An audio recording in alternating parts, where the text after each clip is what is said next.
Eh, el 11 de julio pasado, al menos 6 diputados nacionales de la Libertad Avanza visitaron la cárcel de Seiza. Allí se reunieron con Alfredo Ortiz y otros militares condenados por delitos de lesa humanidad. Estamos en contacto con Eduardo Tabani, presidente de la Asamblea Permanente por los Derechos Humanos. Tabani, buenas noches. Faraj Cabral lo saluda. Hola, buenas noches. Gracias por comunicarse. Gracias por estar en contacto con nosotros. Tabani, bueno, queríamos conocer su opinión, bueno, la posición de la entidad que usted preside con respecto a puntualmente a este encuentro y bueno y a lo que ustedes analizan con respecto al momento que estamos viviendo en lo que respecta a estos represores condenados por delitos de lesa humanidad. Bueno, nosotros hemos hecho público la posición de la Asamblea Permanente y además de la mesa de organismos que integramos. Todos los organismos de derechos humanos hemos manifestado con claridad el repudio ante el conocimiento de esas visitas, el repudio y fundamentalmente la investigación de cómo se llegó a ese punto. Y por cierto, entendemos que esas decisiones consumadas del modo en que hoy es noticia en todos los medios, deben ser no solo investigadas, sino sancionadas conforme a lo que establece el artículo 66 de la Constitución. Hay un reglamento interno en la Cámara de Diputados, hay la posibilidad de constituir una comisión que los investigue efectivamente, y la sanción para nosotros es la expulsión de la Cámara por inhabilidad moral, así lo determina ese artículo 66 de la Constitución. Hay toda una serie de hechos que se fueron encadenando que permitieron o facilitaron estas visitas, que presumimos que no son las únicas, pero son las que han trascendido. Y la verdad que la sorpresa aún es mayor cuando escuchamos a algunos de esos visitantes hablar de visitas humanitarias o de contactos humanitarios y de referirse a los visitados como combatientes o héroes en batallas a lo largo del tiempo que nos tocara vivir en la historia reciente, que todos conocemos y calificamos como la más horrorosa de la historia contemporánea de la Argentina, de nuestro pueblo, y que se identifica con el terrorismo de Estado y el golpe genocida del 24 de marzo del 1976. Esas personas a las que visitaron han sido investigadas, juzgadas y condenadas por, como vos bien decías, crímenes contra la humanidad, y poco tienen de combatientes o héroes de ninguna lucha, más por el contrario, se los reconoce como criminales, lisos y llanos, que cometieron hechos atroces, arrojar personas vivas desde aviones militares al mar, secuestrar, torturar, desaparecer a miles y miles de argentinos y argentinas. Por cierto, además, apropiarse de cientos de niños y niñas que todavía buscamos. Así que seguimos insistiendo en la necesidad que en un hecho tan grave como este, la Cámara de Diputados, a través de las comisiones concernidas, puedan investigarlos y además, una vez concluida la investigación, expulsarlos de la Cámara, que es lo que correspondería. Ha habido antecedentes de hechos mucho menores a estos. Estos ponen en riesgo la vida democrática de los argentinos y las argentinas. Esto pone en riesgo el Estado de Derecho. Sabemos de las angustias y preocupaciones de nuestro pueblo por estas horas, el salario que no alcanza, el hambre, la miseria, la creciente desocupación, pero bueno, esto es parte de esa política de saqueo y arrasamiento que estamos padeciendo. Uno de los legisladores que participó en la visita, de manera puntual, Lucía Bonacci, sugirió que contaba con el aval de la Casa Rosada. A partir de los elementos que ustedes ven de cómo avanza el tema, la discusión en la Cámara Baja, digo, ¿realmente se puede interpretar esto o esto puede ser o pueden detonar algún elemento de crisis, algún ruido o alguna eclosión interna esta situación que desencadenó, bueno, el conocimiento, la difusión, inclusive aparecieron las fotos con cada uno de los militares condenados por esto, escandaloso que amaneció, y también, bueno, con los diputados que participaron y que se prestaron también a esa foto, ¿no? Exactamente, es imposible ingresar a un penal con un teléfono celular y tener fotos como tan graciosamente se produjo en este caso y se exhibieron impúdicamente, ¿no? Yo creo que no hay ninguna duda que hay connivencia de los poderes ejecutivos y por cierto, del Ministerio de Seguridad, que habilitó el acceso, que lo facilitó, que es cómplice de eso, y además del servicio penitenciario en alguna medida que debió obrar en obediencia a la autoridad que lo controla, que es hoy el Ministerio de Seguridad.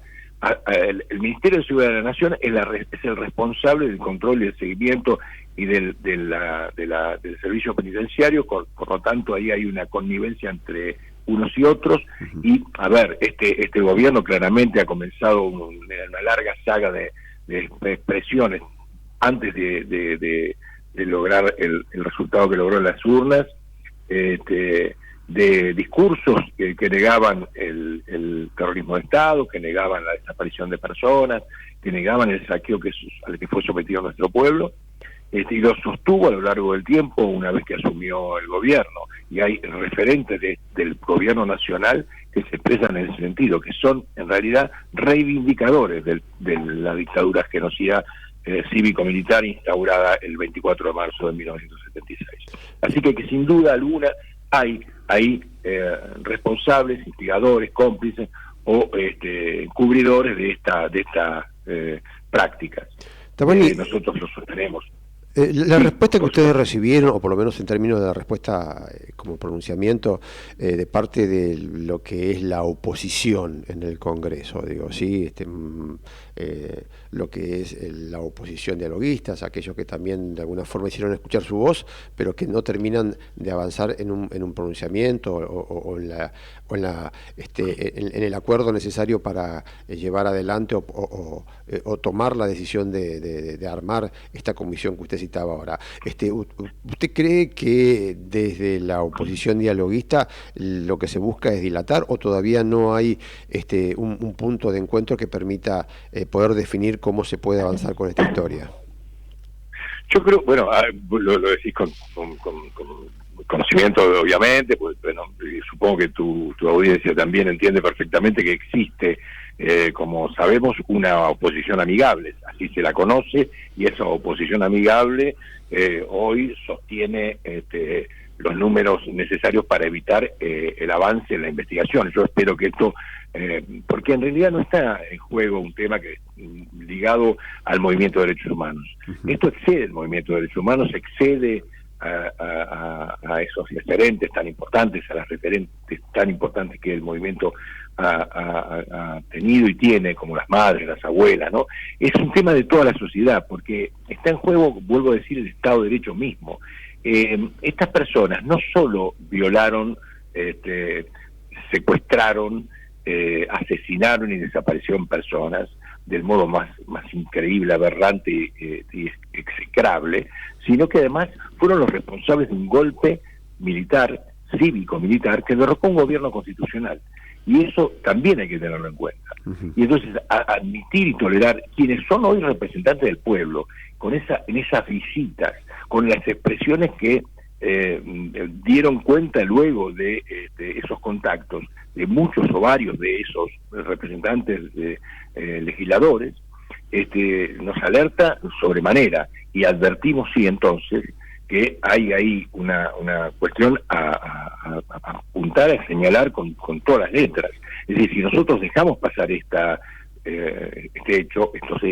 hecho grave, que entendemos ha habido otros, pero todavía estamos en la búsqueda de información porque se nos ha dicho también, se nos ha hecho saber que ha habido visitas a Campo de Mayo, donde hay un grupo también de condenados por terrorismo de Estado detenidos en ese predio del Campo de Mayo.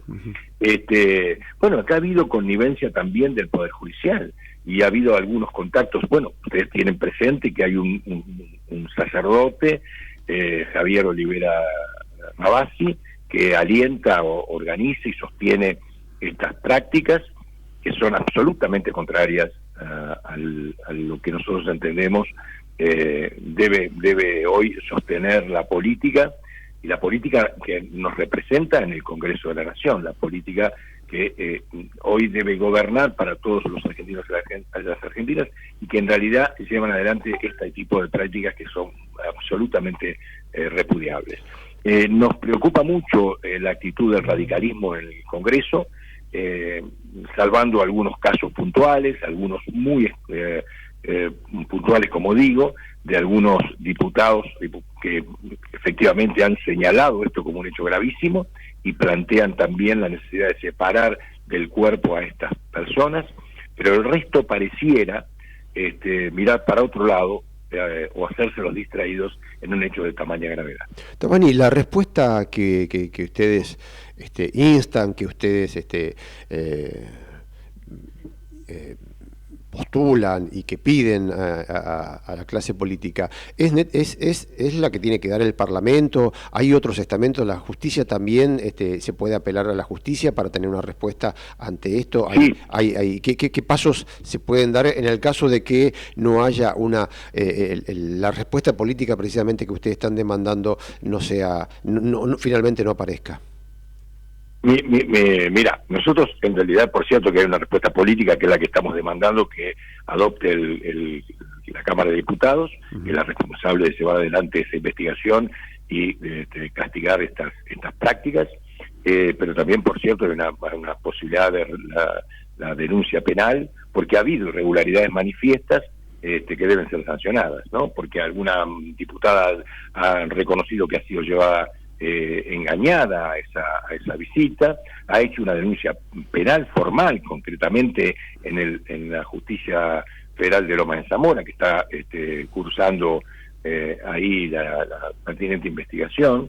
Nosotros entendemos que, mira, hoy tuvimos un encuentro con las autoridades de la Conferencia Episcopal Argentina, justamente por lo que advertimos con casi azorados de la participación de un sacerdote que aparentemente, por lo que hemos leído y las investigaciones periodísticas que se han trascendido, ha sido uno de los armadores de estos encuentros y propiciadores de estos encuentros. Pero esto se encadena claramente con otras intenciones, ¿no? Que tienen que ver con el pacto de impunidad que pretenden imponernos. Es decir, hay que sacar a la luz ese pacto de impunidad y hay que frenarlo. La pretensión de lograr que estas personas recuperen su libertad contradice la propia lógica del Estado de Derecho que